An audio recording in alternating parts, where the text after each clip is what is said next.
Well, hello and welcome once again to the DCL podcast, where we're inviting you to sit back, relax, and we'll be on our way shortly.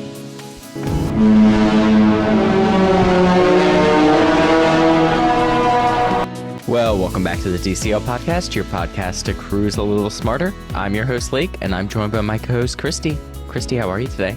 I am well, Lake. How are you? Doing pretty good. We're very close to marathon weekend. Yeah, are you crazed? Not crazed. We did do a lot of packing and shopping today for it, though, so we're getting there. Because I'm just running a couple of smaller races and I am staying at home, I have done nothing at all in preparation of marathon weekend. But, you know, I have time. Christy's just rolling up to these races. That is exactly what is going to happen. There is nothing wrong with that, honestly. That's how I feel when I go to, like, Princess or Springtime. We're just like, yeah, we're here. Yep. But marathon weekend is a different beast. Well, and you're running a lot of races and you need a lot of fuel and you need all the contingencies of clothing and all the things. And it's your Super Bowl, so I understand. You know, it is my Super Bowl. No. It's also my holiday, is how I describe it. Exactly. We're not here to talk about that. We're here to talk about cruising. And to have that discussion, we would like to welcome back our guest this week, Bryan. Bryan, how are you today? Doing well. Good to see you, Lake and Christy, and happy 2026. Yay, 2026. And I will say I'm jealous I don't get to go to marathon weekend. I wish I was going to be telling you all about that, but that's not in my cards this year. Maybe another year. Some friends, I think, are doing it in 27.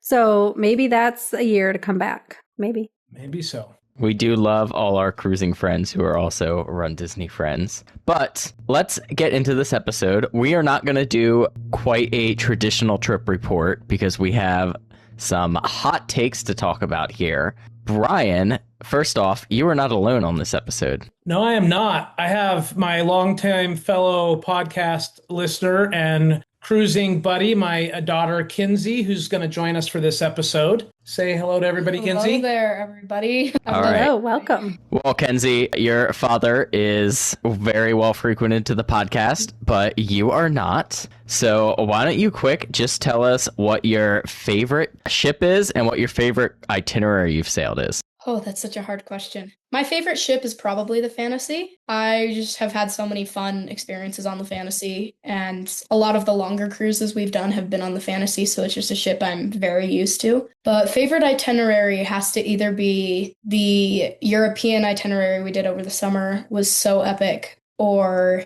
just a basic, like, Caribbean, you can never go wrong. It's always fun with Castaway. Good answers. Well, we've brought you both on the show today because you have just sailed your first Wish class ship, the Wish itself, and you had some thoughts, especially with how we ranked the Wish in our 500th episode. That's right. I was going to entitle this Redeeming the Wish, though I think Kinsey has some different opinions than I do on the Wish, so maybe we'll just say this is hot takes on the Wish. Poor Wish. She's a great ship. But I can't wait to hear your thoughts, Bryan, because I would also argue that they would be different once you are on a different Wish class ship. And so that's why she was at the bottom of the pile for many of us, just because of the offerings that the other Wish, not that she's the bottom of the pile, but somebody has to be last. That's fair. I think if I were to put an analogy for the Wish, and I'm jumping ahead shortly here, a little bit here, one of the highlights for me has to be the Pirate Parlay deck party. And you're sitting there in the middle of the Bahamas, rocking out the classic, 80s rock.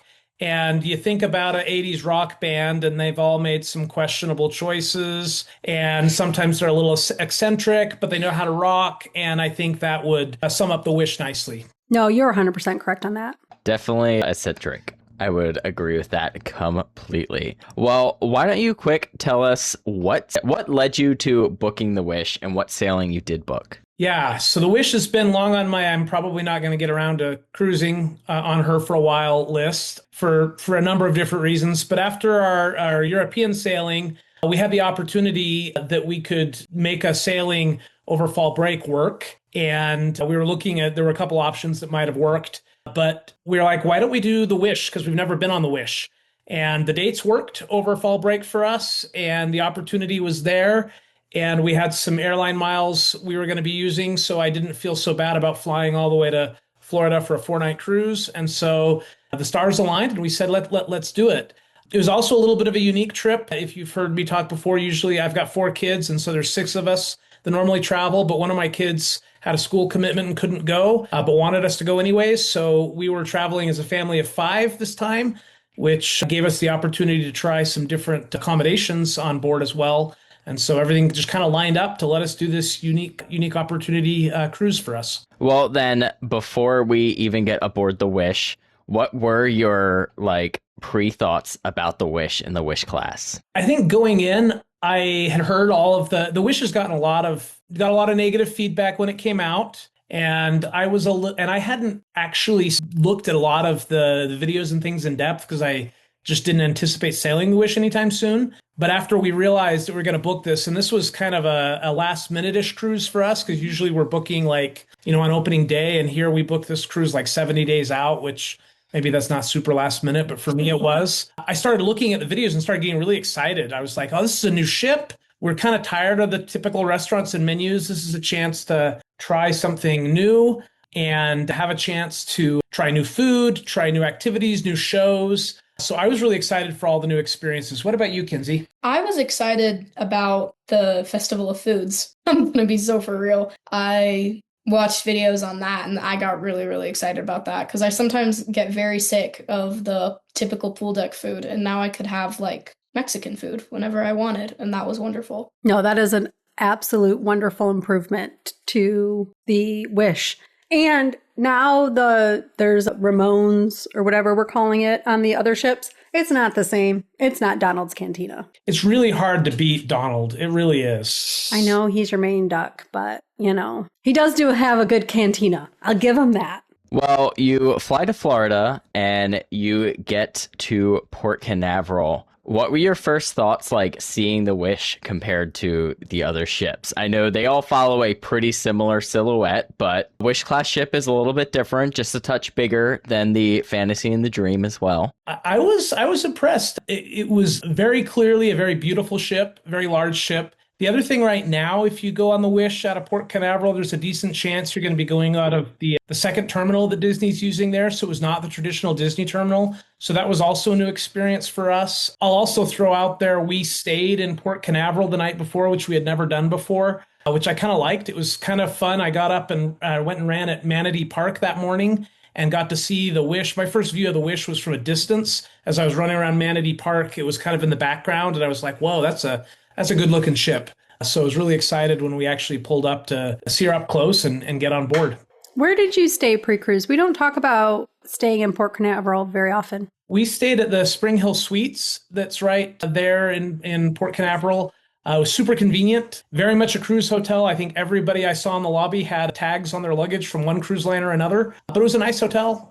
They had food on site and a little pool. And though we actually went and ate at Fish Lips, which was really, really good food the night before. But yeah, it was super convenient to stay there the night before. Does Spring Hill Suites offer beach access, or is it the inland? Is it more inland? It's more inland. I looked and it was about a little less than a mile, I think, to get to the beach. But I didn't end up venturing over there. I did end up just running down and walking around the Manatee Park that was right there for a run in the morning instead.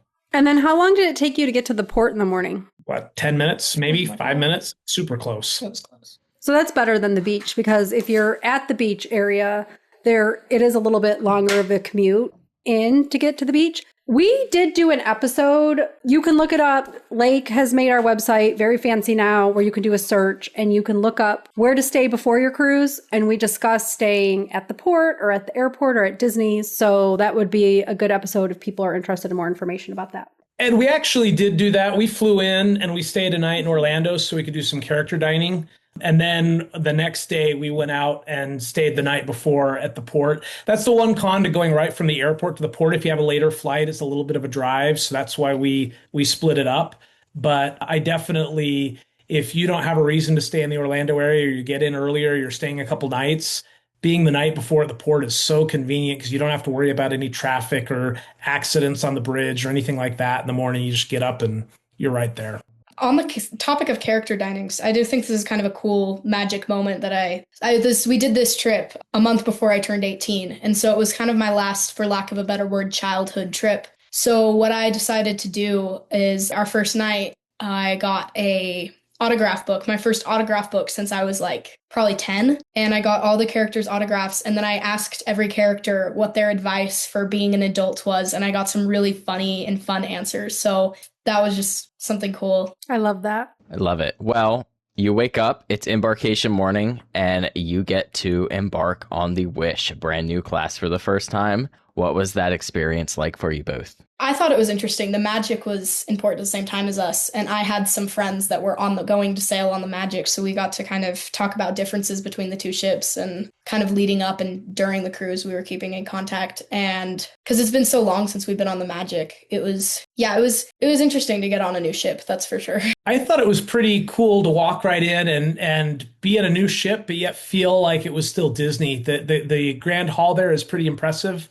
So you walk in, you realize, hey, this is different, but yet it still felt very much like I was coming home to Disney Cruise Line. Still got the similar smell. As we walked in, how to get situated a little bit is a little bit interesting. As you get on the Wish class, you have to walk between the two restaurants, like you're walking into Lumiere's or the main, French restaurant on the other ships. I'm forgetting the name, Royal Court or Triton's, because you have to walk right through that to get to the elevator lobby, and the elevator is kind of back by there. So that was took a few minutes to get oriented, but once we did, it was actually really fun to explore and be like, I don't know exactly what's going to be around this corner. I really love as you walk in on the Wish and you walk back to that aft elevator lobby between 1923. There's that really cool movement piece of art. I don't know what the type of art it is, but it's like animated. It's got like moving pieces. And as you sit and watch, there's kind of a bunch of different stories. You see Mickey and the Beanstalk moving in a little cart. And then there's an actual Disney ship that goes back in the background. And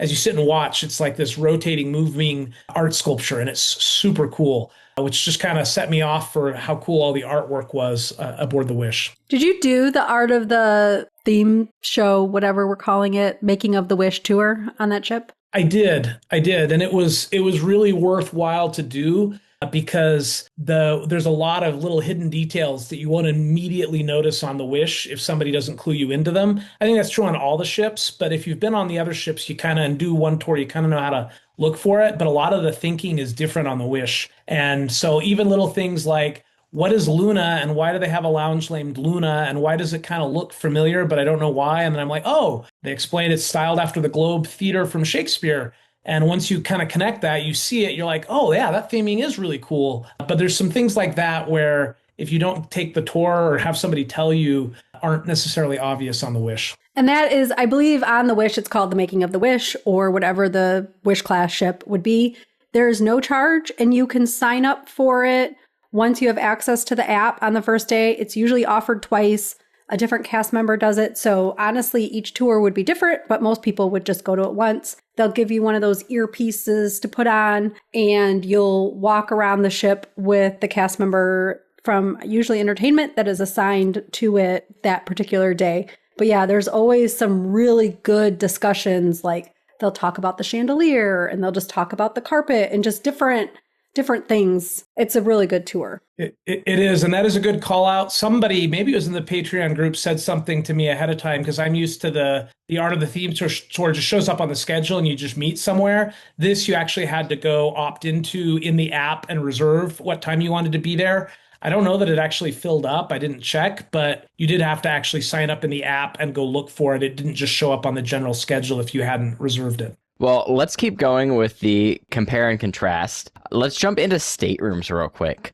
Very different style stateroom in comparison to the classic style of ships. What did you guys think of the staterooms? Yeah, and this is going to be really interesting because for the first time we were in a family ocean view veranda that sleeps 5. Normally we do adjoining staterooms that sleep 3 or 4, but this was a chance because there were just 5 of us. We all fit in one of those big staterooms.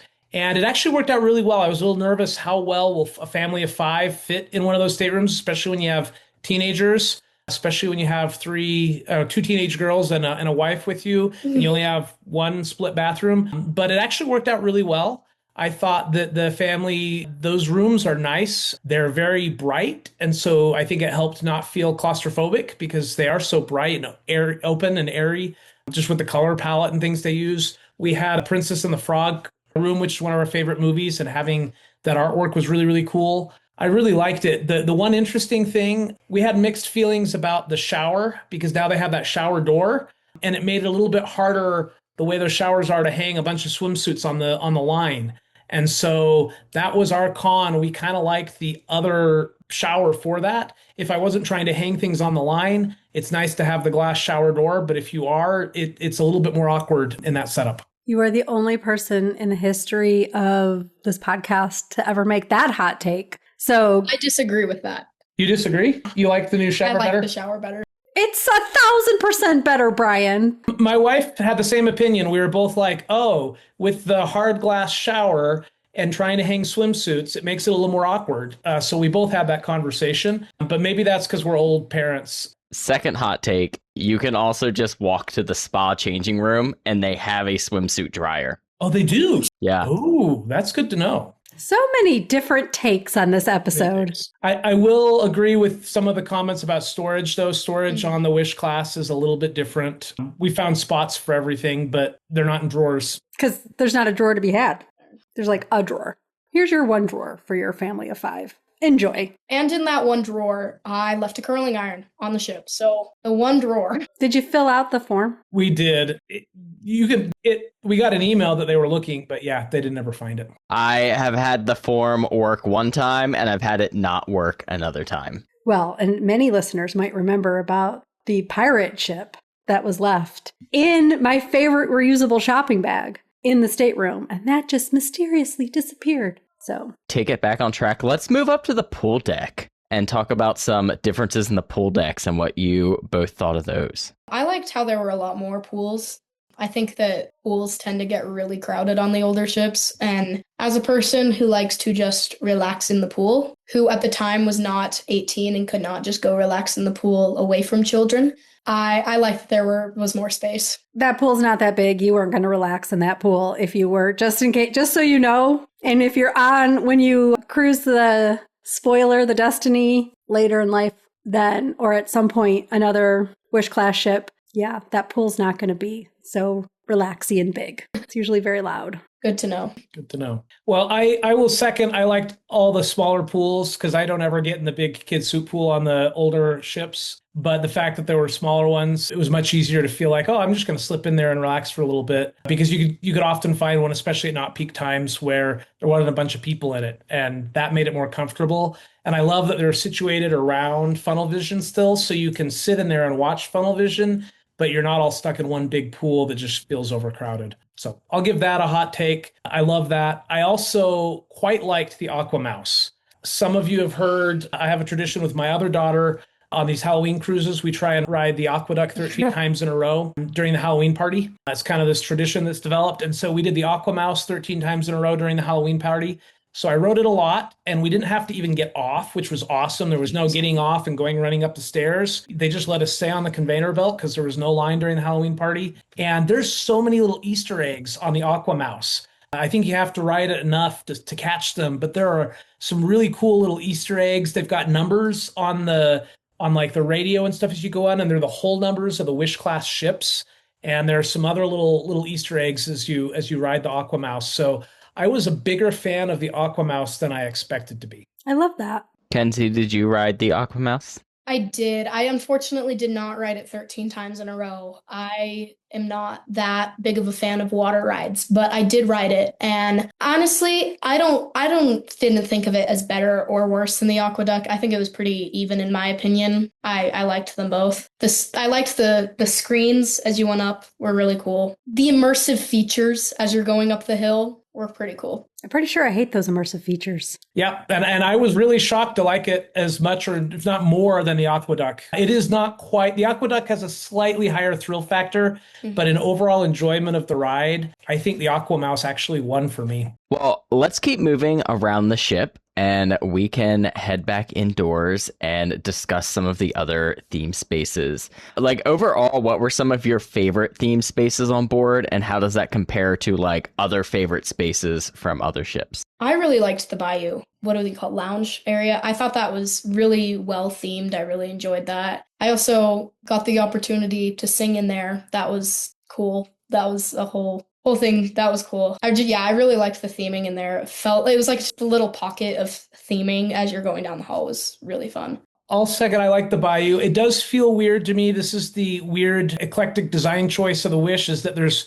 no walls on the side. You're just there in the middle, and as people are walking by, you kind of feel like they're walking through the middle of the lounge. That was a little odd to me, but I like the Bayou. I really liked the Incredi course. If we can talk about indoor activities, it's kind of the pool deck, but we went and did the Incredi course on the Nassau morning, and it's a lot harder than I expected. You know, I thought I could run. I thought I'd have no trouble taking my kids. You still beat me. I beat Kinsey, but my other two kids beat me very much. And I realized very quickly that while it's totally safe for kids, for adults, that thing is just asking for you to pull a muscle or hurt yourself in some other way, because it's clearly built for much more pliable children. And I'm kind of surprised I made it through without spraining or twisting something. It's amazing.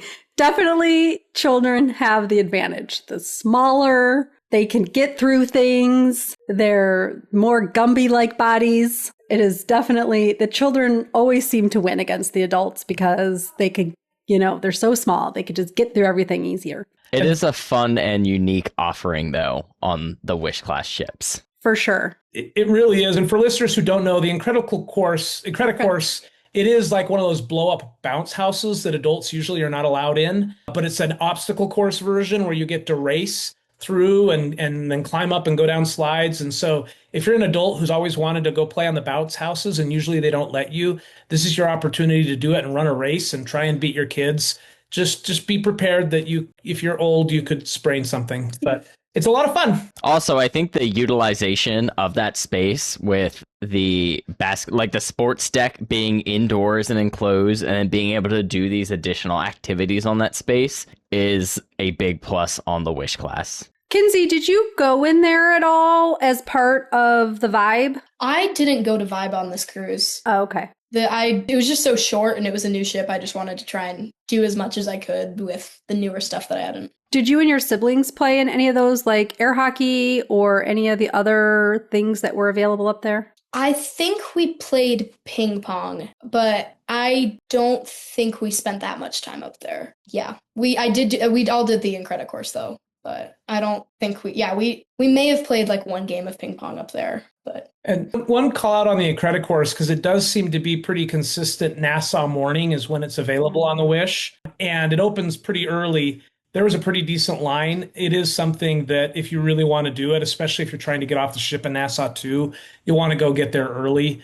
I was kind of surprised about that, but I think it makes sense. They probably don't want to do it when they might have rough seas. So Nassau morning makes sense, but it is popular. And if you want to avoid a wait, go early. Any other spaces aboard the ship that kind of stood out to you? One of the things I just loved about the Wish, I know a lot of people complain the Wish, the layout is a little more confusing, but I kind of liked that there was this exploration feeling. You would just kind of be walking around and stumble across stuff. On the other ships where the lounges are all grouped together in one spot, you kind of know, oh, this is where all the lounges are. And on the Wish, I loved walking around a corner and going, oh, look, here's the Kagan Compass, I think, is the sports bar on the Wish. That was kind of cool. We went in there and looked around. And in fact, we had run into, it was on the making of the Wish tour. They wanted to go in there and tell us and show us something, but they were doing a private beverage tasting, so we weren't open to it. And the cast member was like, so they couldn't go in there. The cast member was like, hey, if you go in and look for this hidden thing and come and tell me what it is, I'll reward you. And so my wife and I found time later to go in there and see there's kind of a cool little themed thing on the ceiling. And then we had to track down that cast member. It took us a little while for us to find her on shift. but she ended up sending us a nice little prize pack to our cabin because we did find her before we got off the ship and let her know what we had seen in there. So it's kind of two stories there, but I did like that space. I did. I think it was our first sea day morning. I had gotten up not early, but a little earlier and kind of just walked around, but not outside because it was windy. Just walked around, I think it was the second deck above the grand hall or something, right around the higher area. And I just walked around kind of in a circle, kind of past Luna and then back around several times. And every time I came around the grand hall chandelier, there was a new story playing, going through this kind of almost a Cinderella story, catching bits and pieces of dialogue. And as the ship was waking up and the lights would get brighter every time I came back around. And that was really cool, just small detail that you wouldn't notice if you weren't up earlier before the rest of the ship was awake. That reminds me, I did like the Kiss Goodnight as well. I think you guys talked about it on the Destiny, but we did go and watch that. The fact that the atriums are more interactive and they do cool things with the lights is really fun. That's something I think they've plussed and I like. The empty atrium on the other ships is magical just because when you can be there, they're beautiful and there's nobody around. But the fact that they have lights and sound and stuff that changes is really cool. Yeah, the grand halls are really utilized in probably a much better way. Not that they were underutilized, but they were always just kind of a place for lines in a lot of the more classic ships, to be truthful. But I do miss some of the more consistent lobby music that you get on the Dream and the Fantasy and the Magic and the Wonder.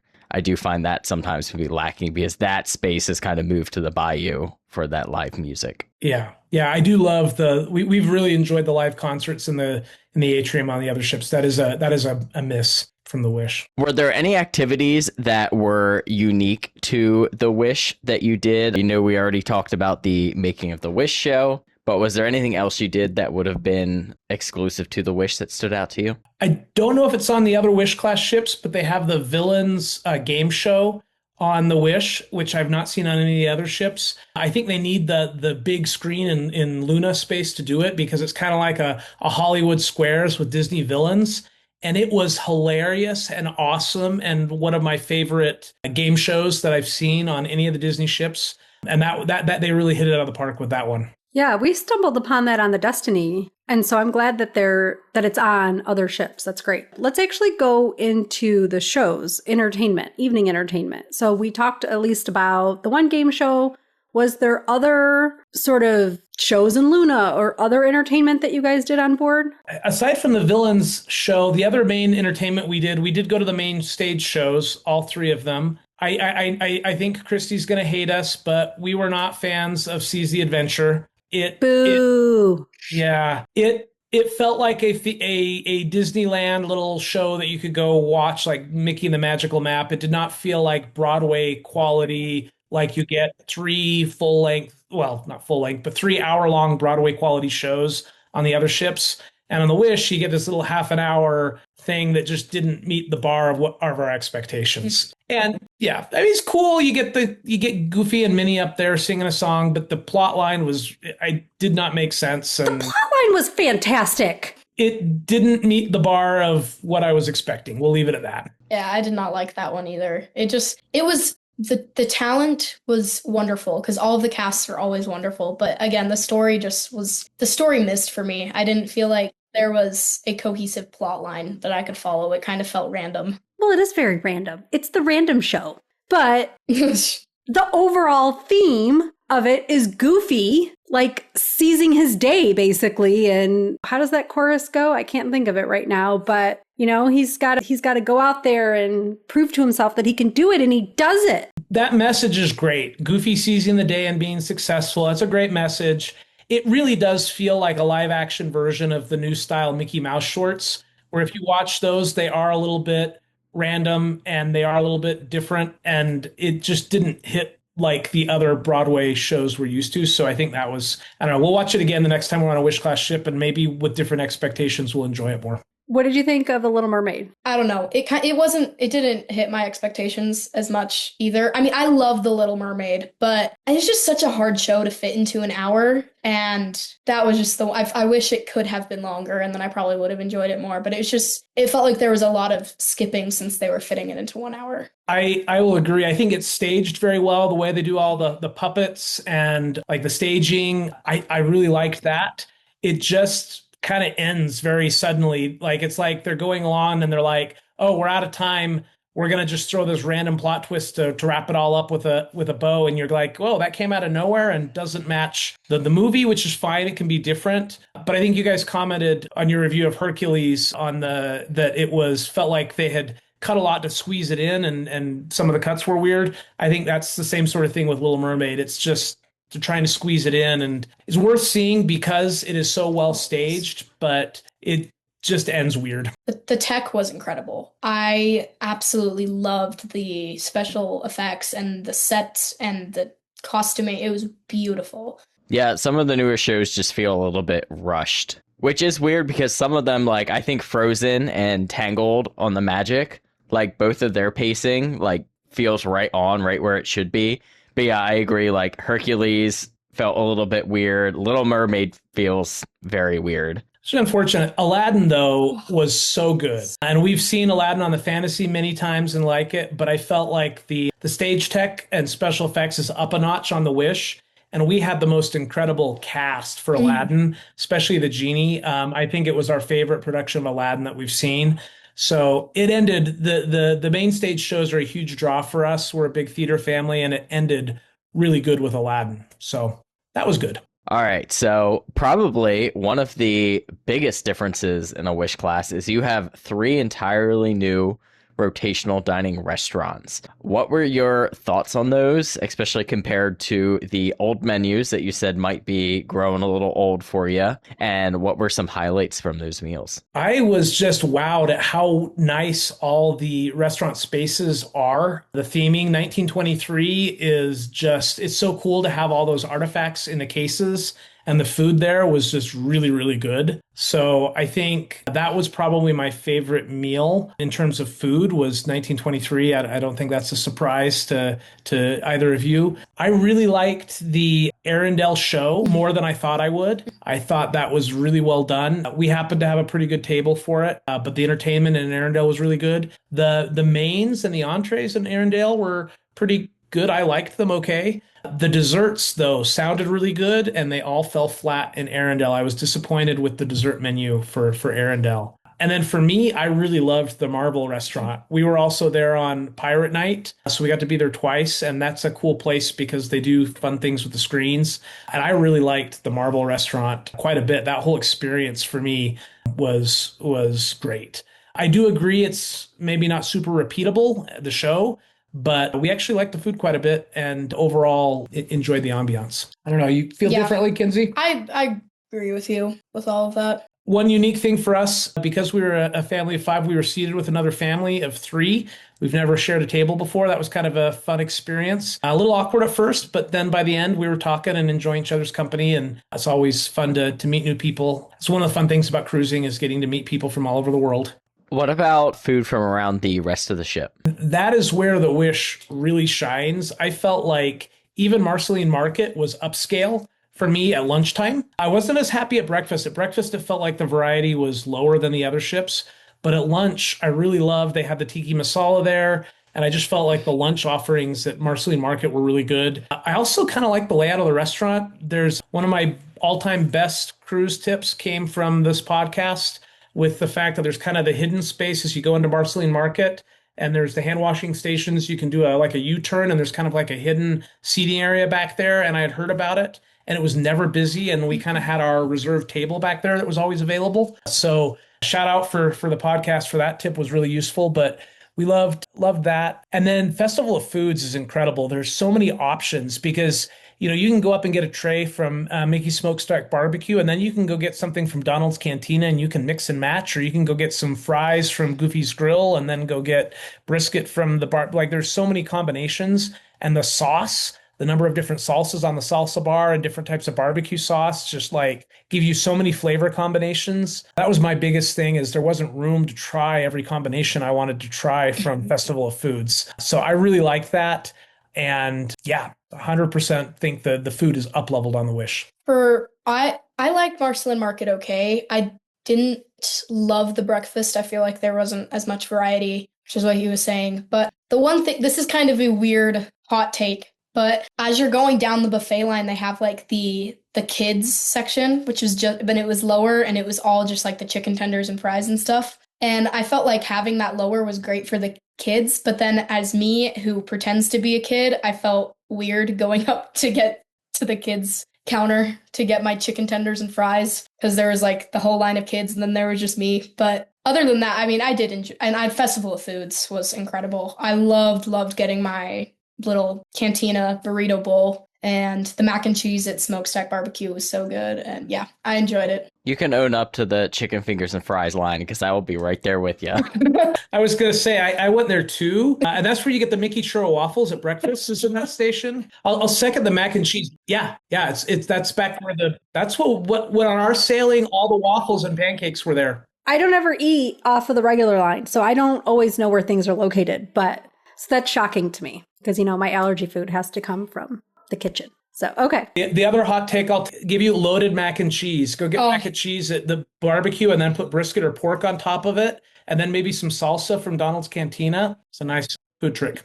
You can also get a bun from the grill and then go to the barbecue place and make yourself a barbecue sandwich. All sorts of hacking that can be done at Festival of Foods, which is what makes it great. There's so many different ways to like make it fresh every time. Well, we know Amber likes to put her brisket on her tacos, her taco bowl. So she likes to get that. That would be good. Awesome. The other thing I will call out, I know some people were a little surprised. You can't serve yourself at the buffet on the Wish. I actually kind of liked that because I noticed people were not washing their hands on the Wish. I feel like they do a little better on the other ships at people washing their hands. So having people serve you is not such a bad thing. In all areas of life. I'm not a fan of a shared utensil, which would be a surprise to nobody. That's why I had to mention it. I did realize there were two things we missed when we talked about evening activities and spaces on the ship. We didn't talk about the pirate party. I mentioned it at the beginning, but the pirate party on the Wish is phenomenal. It is such a good way to do the pirate party. It is a rock concert at sea with pirates, and huge fan of that. That was a real improvement. I'd like to see them update the pirate party and deck parties on the other ships, because they clearly can do much better. They just need to bring some updates to the other ships. Although it sounds like Kinsey, or it looks like Kinsey doesn't agree with you. I do not agree with you. The pirate show was okay. I liked the one on the older ships better. I like the ones on the older ships better with it. I don't know. To me, it did not feel like a pirate party. It felt like a rock concert, which is fine. It was just not my expectations, and I was expecting my fun, like, pirate music, pirate party that I just have grown to know and love, like, since I was 12. And that just, I just was not expecting what, I would not like to see them update the rest of the ships with the rock concert, honestly, because the older pirate party is just so nostalgic for me. But I think it's called Our Old People Music Doesn't Appeal to Today's Teenagers. It's the music. I just didn't know. It was not my expectations. It's a little less story driven than the traditional pirate parties. Speaking of deck parties, though, did you do the sail away party? Did we? I don't think we did. I think we went up there for a second. Or did we ride the AquaMouse? Oh, we went and rode the AquaMouse the first time during the sail away party. That's what we did. So, no, we didn't do the sail away party. And I don't think there were any other deck party. Oh, there was the Halloween party, but we were riding the AquaMouse. I think I went up to the Halloween party for a second, but I don't remember much about it. It was just for like 2 seconds. So that's our hot take, is you can get the AquaMouse with no lines if you go during deck parties, but don't miss the pirate party. I don't think you can do it during then anyways, but because of fireworks. Bryan, did you get to experience any of the adult-only sections as well? I walked through, but I didn't spend an extensive amount of time. I just wanted to walk through and see them. I did go work out in the gym on the ship because there's no running track, which is, here's my hot take on that. I like the promenade deck on the Wish better than any other ships as a promenade deck. I think it's got awesome loungers, 2 different levels of them. You can walk around the front of the ship, which is really unique and cool. Everything about the walking promenade deck on the Wish is awesome, and I love it. except for the trade-off that they don't have a running deck as a result. Like you can't run, and even if you're okay with stairs, you can't run because it doesn't go all the way through the back of the ship because it's just, that U shape.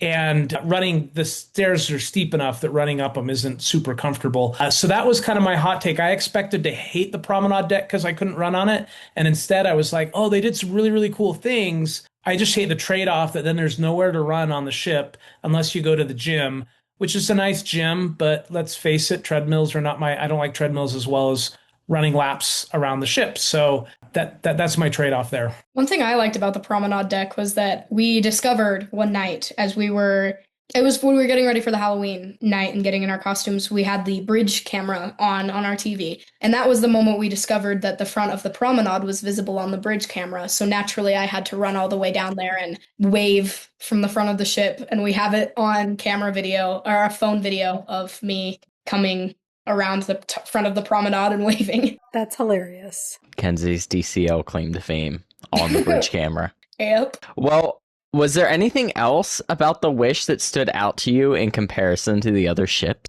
I will say I loved going down the slide into the kids club, and the kids club on the Wish is pretty cool. They've got unique spaces there that are a little bit different. Want to talk about it? We're going to add another guest because my expert opinion youngest son who is in the kids club just walked in and he wants to give you his view of the kids club, if we can do that real quick. So what did you think of the kids club on the Wish? It was cool. It was a fun experience. Is it different than on the other ships? Yes, it is. Is it better? Yes. Yeah. Obviously. What was your favorite part of the kids club on the Wish? How you could, the Imagineering, how you could build your roller coaster. That's pretty cool. Pretty cool. So Good answers. He's done. All right, Bryan. So you've sailed the Wish. You, I would say, exceeded your initial expectations of the Wish. Looking to book something next, does that draw you towards booking either the Wish or something on the Destiny or the Treasure even more than it may have before? yeah, I think the thing that I would say is to people, especially who haven't done a Disney cruise yet, like a 4-night cruise on the Wish is a pretty quintessential Disney cruise experience. It was an awesome experience for us, especially where it was kind of an unexpected bonus cruise. But even for somebody who that just works for them, it's a great experience. The Wish is a great ship. It was a lot of fun. Really enjoyed it. I'm really looking forward to trying some of the other Wish class ships now, because I think it would be fun to, that's the biggest con to the Wish in my mind right now is the limited itineraries. But you get a little bit more variety with the Destiny and the Treasure and also some other themes. So I'm super excited to keep trying out these new ships. You have the Destiny booked. What led you to want to try that ship? The Destiny? I think, we booked the Destiny mainly because we were looking at trying to do a Christmas cruise.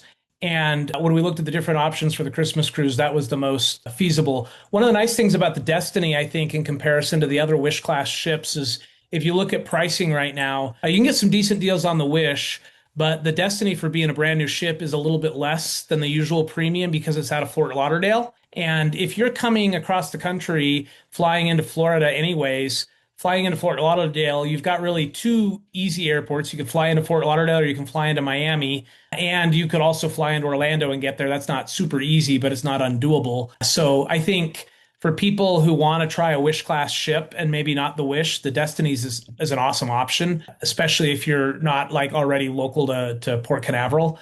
And then we love superheroes and villains in our house. So I think that's going to be a fun thing for the Destiny. And, all the Disney ships are good. If you're trying to get a cruise, you'll have a good time on any of the ships, but they all are unique. And I think it's awesome to get an opportunity to try the variety on all of them.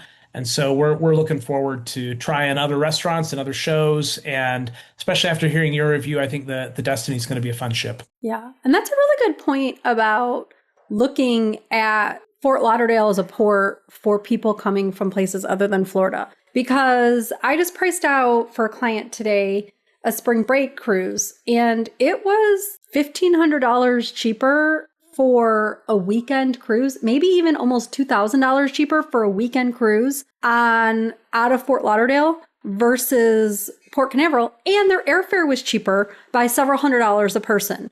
So for them to get to Fort Lauderdale. So it is definitely worth checking out to see where in your budget, what the different price would be for you to cruise out of there. Yeah. So I'm super excited to try it out and see what it does to my ship rankings. We are on the Magic next in Alaska this summer, and we haven't been on the Magic in a long time. And the Magic's kind of been in position 2 on my ship rankings. And I'm going to be very interested to see after we're on the Magic again what happens, because the Wish kind of jumped to 3 for me for now. So we'll see how this all shakes out as we try some other Wish class ships and try the Magic again. Okay, so wait, what are your rankings? So right now, Fantasy's in 1, Magic's in 2, Wish is now in 3. Then I would probably do Dream and then Wonder, the ships that I've been on. Yeah, I agree with that. Except that I moved the Wonder up because that's the ship I took to Alaska.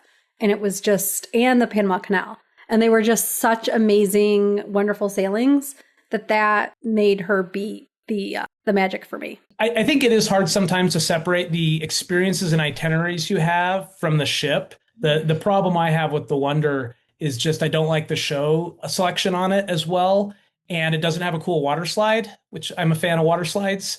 And Tiana's didn't quite thrill me as much as I had too high of expectations for Tiana's. I feel like the New Orleans food in Disneyland beats Tiana's on the Wonder. And so, yeah, that's why the Wonder's last for me. But it is they're all great ships. And itineraries and experiences you have on them and memories you make, I think it gets really hard to separate that from the ship itself. Oh, absolutely. 100%. Well, Bryan, Kinsey, thank you so much for coming on and sharing your thoughts on the Wish class. Yeah, it's been great to be back as always. And thanks for keeping us entertained between cruises. Thanks for having us. That was fun. Absolutely. And Benji. Well, Christy, where can our listeners follow you? You can find me all over the internet at Pack Your Pixie Dust. I even have a room tour up on my YouTube channel, my very baby beginner YouTube channel. I have our cabin that we sailed in the Destiny, but we'll try to get some more content up on there. But you can find me all over the internet at Pack Your Pixie Dust. Lake, where can we find you? You can find me on YouTube and Instagram at MouseGen, and you can follow the podcast on Facebook and Instagram at DCL Podcast. But that is going to do it for this episode. Thank you all so much for listening, and we will see you next time on the DCL Podcast. Bye, guys. Bye, everyone. Bye. Yay. Well, that's going to wrap up the show. Once again, we want to thank Bryan and Kinsey for coming on and sharing their thoughts on the Disney Wish. If you're enjoying the show, we greatly appreciate you leaving us a 5-star review on Apple Podcasts. We would also like to thank our Patreons who help make this show happen each and every week for us. You too can help support the show by visiting us at patreon.com/DCL Podcast. Whether you're boarding a cruise, enjoying a trip to the parks, or adventuring outside of Disney, on behalf of myself, Christy, and Steve, we want to wish you smooth sailing and safe travels. And we'll see you next time on the DCL Podcast. The DCL Podcast is not affiliated with the Disney Cruise Line, Walt Disney Company, Adventures by Disney, or Run Disney. All of the opinions expressed on our shows are those of the hosts and the guests who appear on the show. If you have any questions about any of these products, please contact the Walt Disney Company.